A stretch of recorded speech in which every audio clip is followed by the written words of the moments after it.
सबको जय मसीह की। परमेश्वर पिता के नाम को मैं धन्यवाद देता हूँ जिसने मुझको ये मौका दिया कि आपसे कुछ समय के लिए मैं बातचीत करूँ।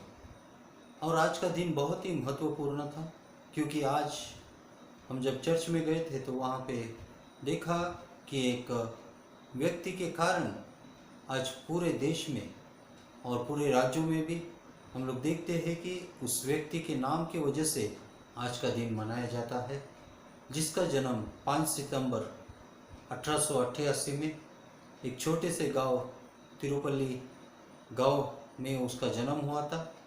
और बहुत ही गरीब परिवार में पैदा होने के कारण उनके जीवन में सारे सुख सुविधाएं नहीं थी, लेकिन उनके पिता एक शिक्षक थे और इस वजह से इनके मन में भी शायद शिक्षक होने का जो आवाज़ उनके मन से आई थी और वो भी शायद शिक्षक बने थे।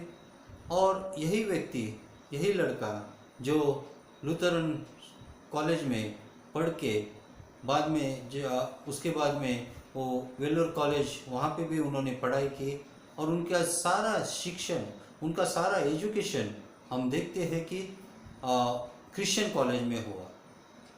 और लेकिन वो क्रिश्चियन कॉलेज में बहुत से चीज़ों को उन्होंने यीशु मसीह के बारे में सीखा था, यीशु मसीह के बारे में सुना था।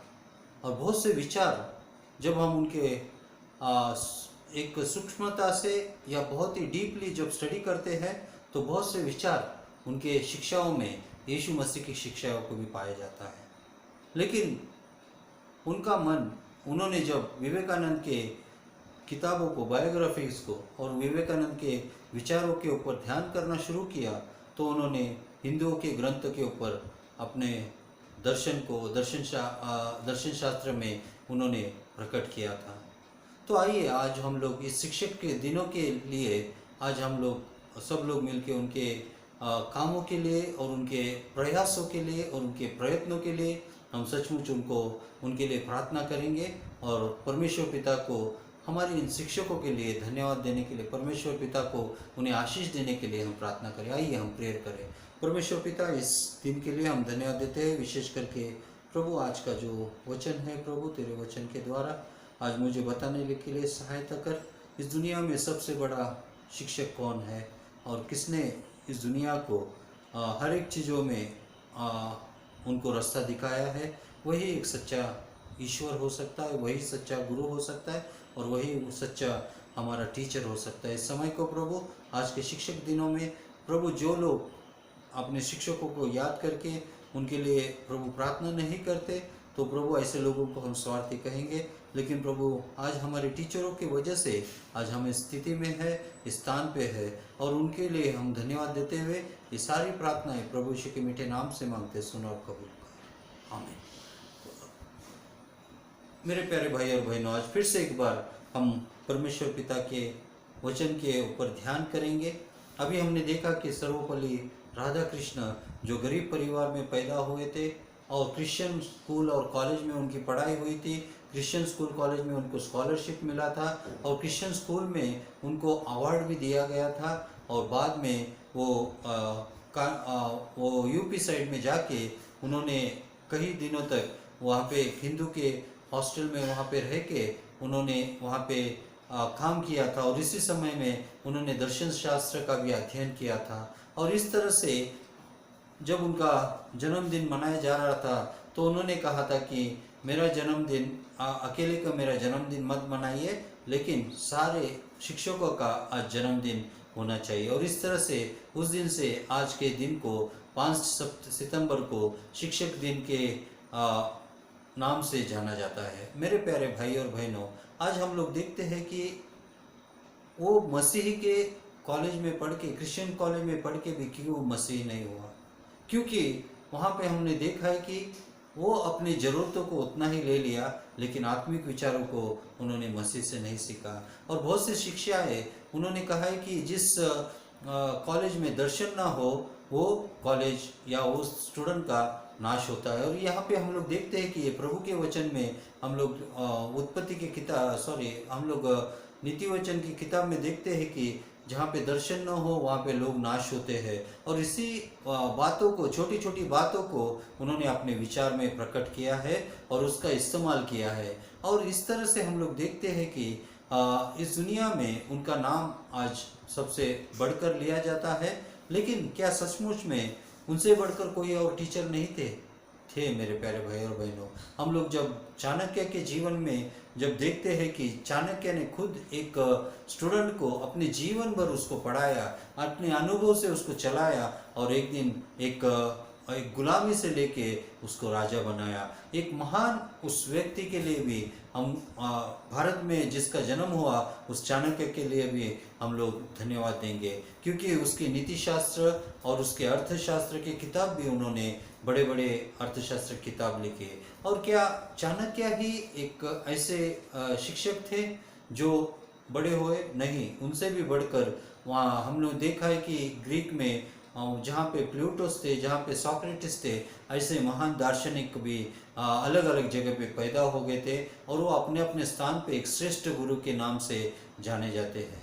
लेकिन मेरे प्यारे भाई और बहनों, आज हमारे पास एक ऐसा गुरु है, ऐसा परिपूर्ण परमेश्वर है, ऐसा परिपूर्ण ईश्वर है जो मनुष्य बन के और जिसने हमारे लिए दुखों को उठाया, और ऐसा ईश्वर जो हमें किस तरह से चलना चाहिए इस बात को उसने सिखाया।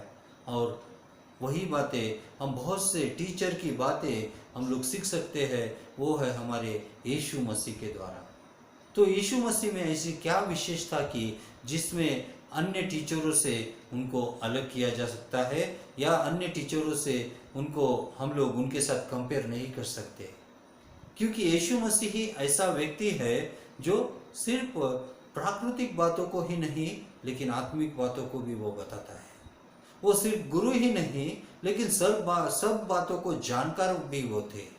मेरे प्यारे भाई और बहनों, हम लोग यीशु मसीह के जीवन से हम लोग जब सीखते हैं तो यीशु मसीह एक सच्चा शिक्षक थे।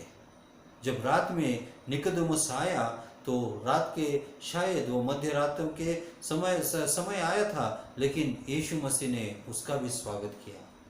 जबकि यीशु मसीह पूरा थका हुआ था, पूरे दिन वो सेवा में था, 24 आवर्स वो ड्यूटी में था, लेकिन फिर भी उसने निकोदेमुस का स्वागत करके और उससे बातचीत करके उसको सिर्फ फिजिकल एजुकेशन के बारे में नहीं बताया, सिर्फ उसने दुनिया की एजुकेशन के बारे में नहीं बताया, लेकिन उसने आत्मिक विषयों को भी बताया।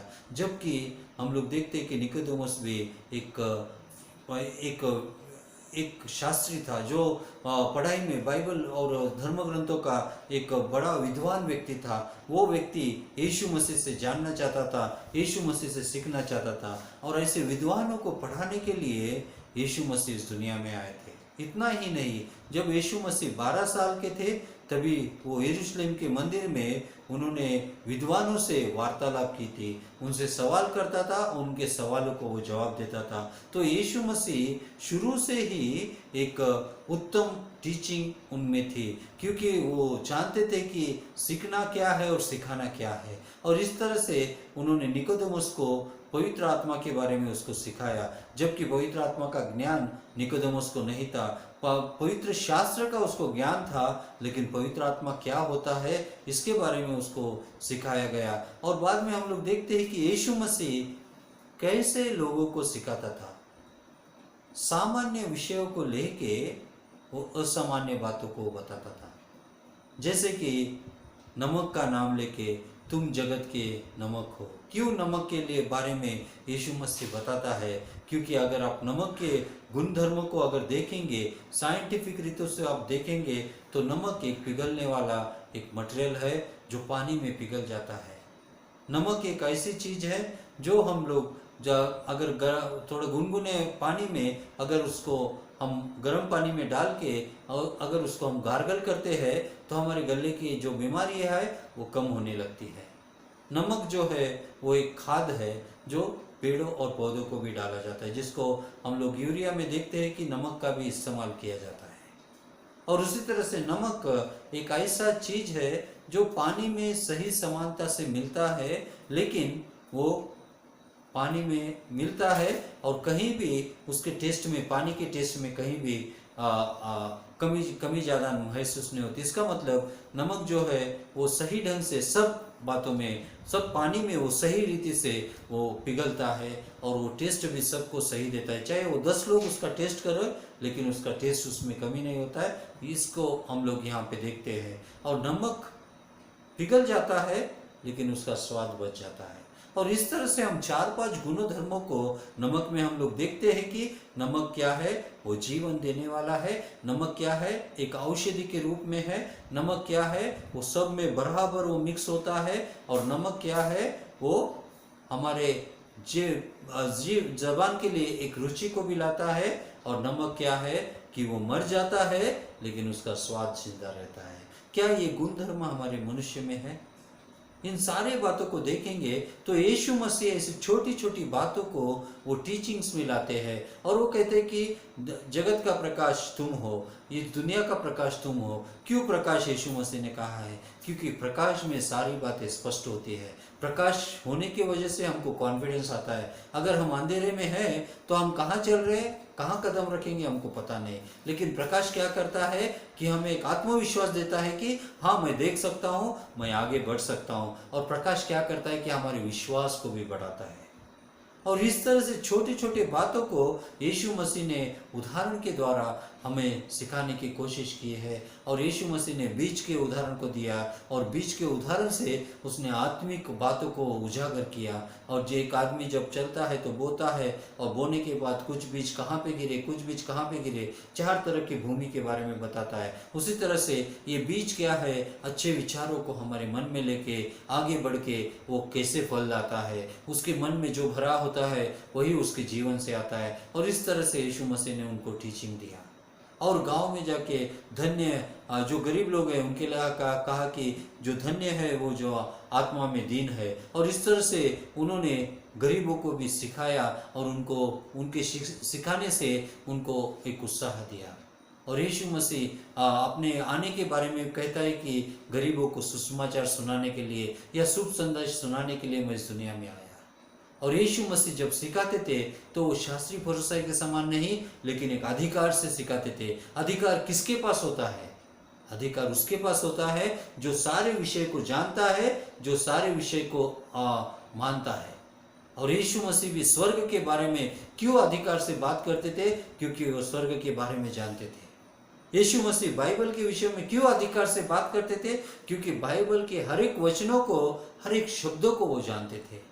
और उसी तरह से हम लोग देखते हैं कि यीशु मसीह जब भी बच्चों के पास भी जाते थे तो अपना बिहेवियर बच्चों के समान बनाते थे। जब वो विद्वानों के पास जाते थे तो अपना बिहेवियर विद्वान के समान बनाते थे। जब वो गरीबों के पास जाते थे तो अपने आप को वो दीन और नम्र बनाते थे। जब वो शिष्यों के पास जाते थे उनको शिष्यों के जैसा बन के उनको सिखाते थे। और इस तरह से यीशु मसीह के जो सिखाने का टैलेंट था वो किसी और के पास नहीं था। हर एक बार यीशु मसीह एक उदाहरण के द्वारा लोगों को शिक्षा देते थे। जिनको समझ में नहीं आता था उनको दृष्टांतों के द्वारा वो समझाते थे।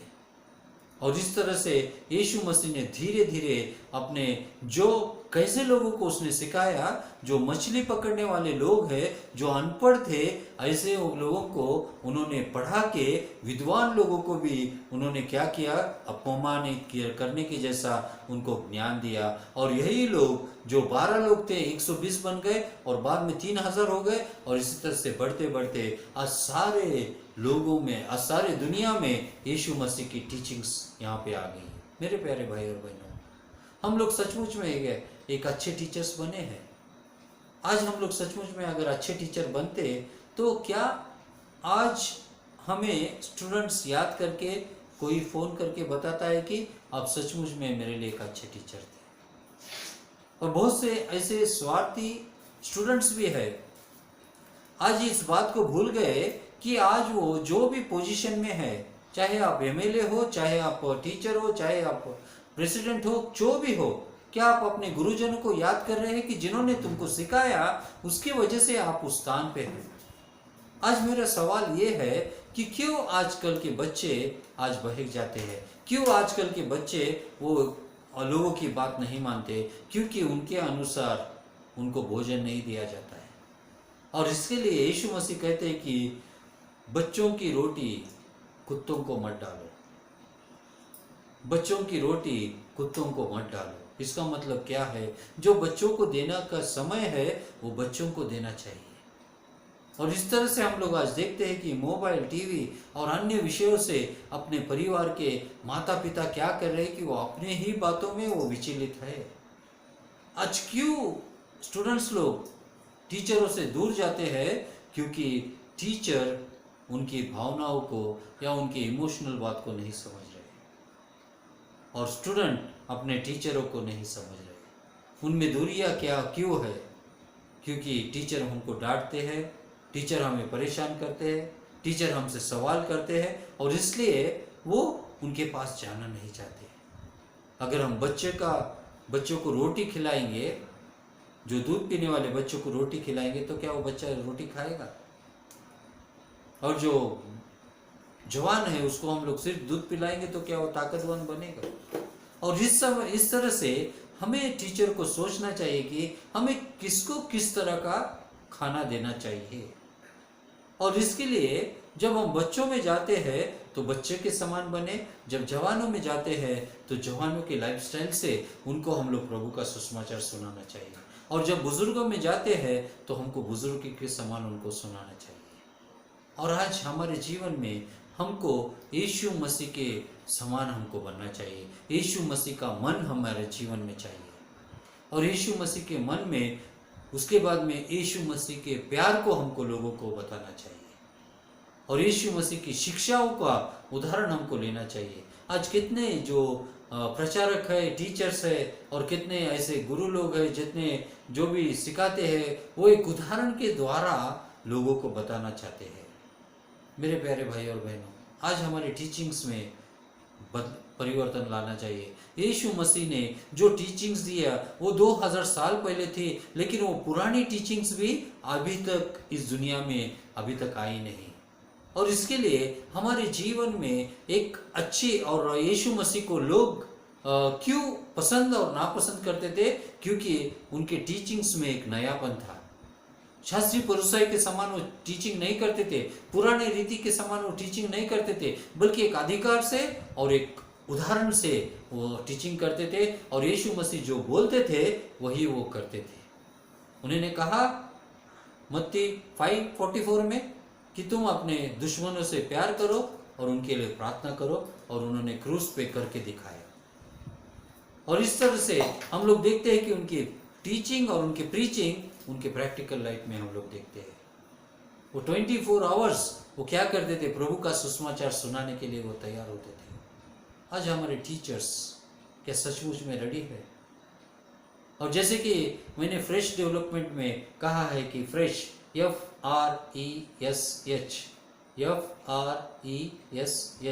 फ्रेश, सबसे पहले हमें दोस्तों से या हमारे स्टूडेंट से हमको फ्रेंडशिप का बर्ताव करना चाहिए, क्योंकि यीशु मसीह ने यूहन्ना 15 में कहा है कि अब से तुम गुलाम नहीं लेकिन तुम मेरे मित्र हो। गुलाम का मतलब वो पाप में गुलाम थे, लेकिन अब यीशु मसीह के साथ में बैठते हैं।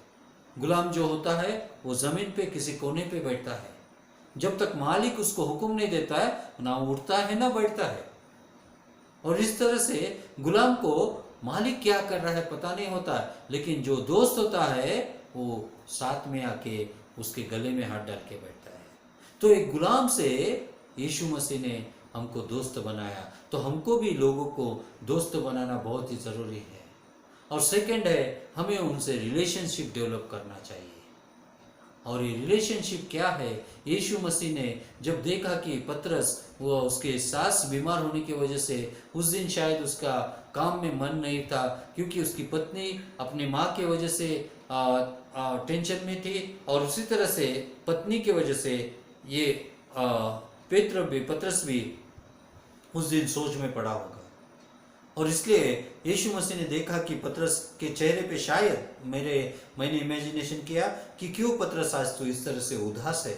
तभी उसने कहा क्या करूँ यीशु मसीह जी, आज मेरे सास को आराम नहीं। तो उसने कहा अरे चलो चलो घर चलेंगे। और तब जाके यीशु मसीह ने उसके घर में जाके उसके सास को आराम किया और उस सास के हाथों से ही उसने चाय पानी और बाकी के बातों को कामों को उसने किया। और यहाँ पे हम लोग यीशु मसीह ने नहीं, यहाँ पे पत्रस से नहीं कहा अरे पत्रस मेरा तेरा रिश्ता तो सिर्फ पुलपिट तक है, मैं अपने मिशन तक है, अपने मिनिस्ट्री तक है। लेकिन उसने क्या देखा कि मैं तेरे घर में आके तेरे साथ में रह के तेरे दुखों को उठाऊंगा।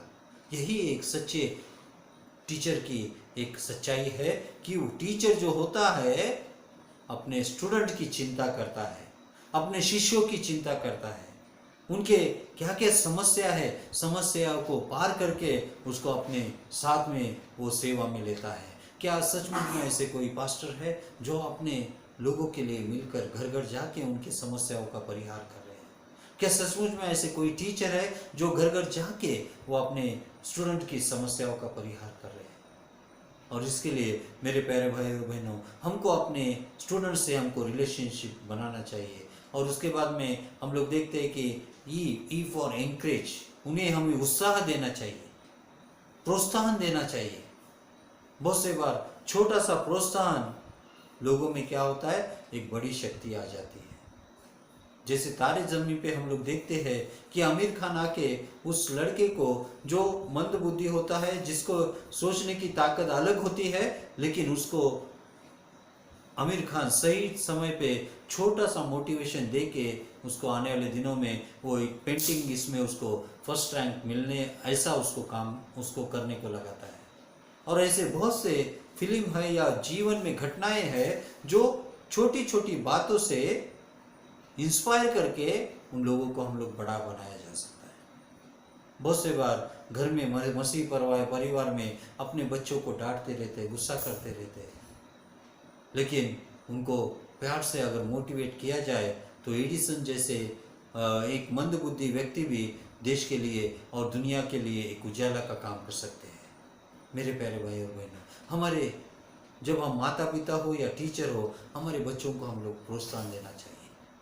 और तीसरी बात है सेवियर कांटेक्ट, यानी हम लोग देखते हैं कि मसीह से उनको मिलवाना है, या हमें सब्जेक्ट से उन्हें मिलवाना है, या हमारे प्रोडक्ट से उन्हें, जैसे कि आप डिस्ट्रीब्यूटर या सेल्समैन है तो जैसे हमारा प्रोडक्ट हम लोग प्रेजेंट करते हैं, और उसी तरह से अगर आप पास्टर है तो जैसे हम यीशु मसीह को प्रकट करते हैं उसको हमको प्रकट करना चाहिए। तो सेवियर कांटेक्ट, सो इसके लिए बाइबल में जब हम यूहन्ना के 12 अध्याय में देखते हैं कि वहाँ पे कुछ ग्रीक लोग यीशु मसीह से मिलना चाहते हैं, जो हेलनी लोग थे यीशु मसीह से मिलना चाहते हैं, तो उन्होंने क्या किया कि पहले जाके फिलिपुस को मिलाया, फिलिपुस ने आंद्रियास के पास लाया, और आंद्रियास और फिलिपुस दोनों ने आके यीशु मसीह से मिलवाया। यहाँ पे हम एक घटना को देखते हैं, वो जो हेलनी लोग थे, जो ग्रीक लोग थे, वो डायरेक्ट यीशु मसीह से नहीं मिले। यीशु मसीह से मिलने के लिए उनको मन में कॉन्फिडेंस नहीं था। और ये ग्रीक लोग कौन थे? एक विद्वान लोग थे, जो पंडित लोग थे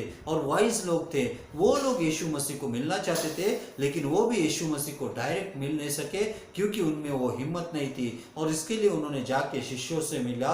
पहले ग्रीक लोग शिष्यों से मिले और शिष्यों ने यीशु मसीह से मिलवाया। और यहाँ पे आज हमको एज ए टीचर हमको भी क्या करना चाहिए कि हम जैसे यीशु मसीह पापियों के मध्य में परमेश्वर के बीच में खड़ा था, उसी तरह से हम जो अनजान अज्ञान जो इनोसेंट बच्चे हैं उनको हमको एजुकेशन से मिलाना है, तो हमको मध्य में रहना चाहिए और हमको उन बच्चों को एजुकेशन में मिलवाना चाहिए। और यहाँ पे हम इस स्टोरी में या इस घटना में हम लोग क्या देखते हैं कि जैसे यीशु मसीह परमेश्वर और पापियों के बीच में था, उसी तरह से यीशु मसीह और इस लोगों के बीच में आप और हम हैं। और इसके लिए हमको उस मध्य में आके यीशु मसीह के बारे में बताना चाहिए। और इसके लिए हमको सेवियर कॉन्टेक्ट्स डायरेक्ट हमको प्रभु का सुसमाचार नहीं सुनाना चाहिए। और इस तरह से पहले हम लोग देखा है कि सबसे पहले हमको फ्रेंडशिप करना चाहिए, और उसके बाद में रिलेशनशिप डेवलप करना चाहिए, और उसके बाद में उन्हें एंकरेज करना चाहिए।